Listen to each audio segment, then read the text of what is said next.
Okay, Coach Chad back again, talking about the RingThing and how to set up for a ring muscle up. Now, we've already addressed false grip and we've addressed set up into the position. So now we're ready to go. The next step is going to be to work on your pull-up, okay? Now, many of you guys might already have a pull-up, but that's great. If you don't, you're probably going to be able to get one in here because of the offload that this does for the body. It takes 50% of the load off of the working athlete, so it makes the movements a lot easier to learn. It's also easier to learn the false grip and hang on to it because you don't have to hang on with your whole body weight. This is one of the things I absolutely love about this machine and this piece of equipment is because when you're practicing on the full ring up there, you're constantly on your full body weight. Or even if you're doing ring transition work on the floor on a low set of rings, you're still always going in and out of full body weight and partial body weight, and it's a little bit more difficult. Obviously great drills, but I love this thing for teaching them muscle up. It is by far the fastest and the easiest way to teach appropriate position. So let's get to it.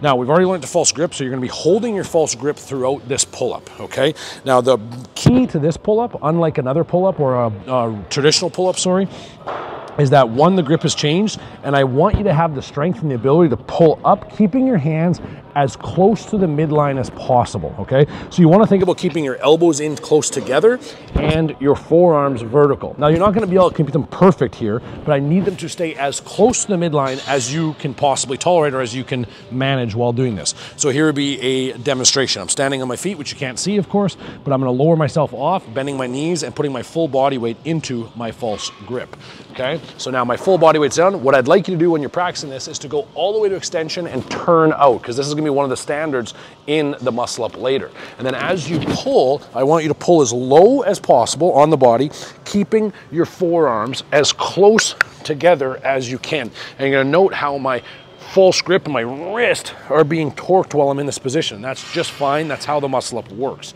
okay? So again, another way you can think about this, and I've always used this analogy, is imagine you're Hulk Hogan ripping off your t-shirt. You grab your t-shirt here and then eventually you're gonna spin through here. That's the transition that we're gonna get to next, okay?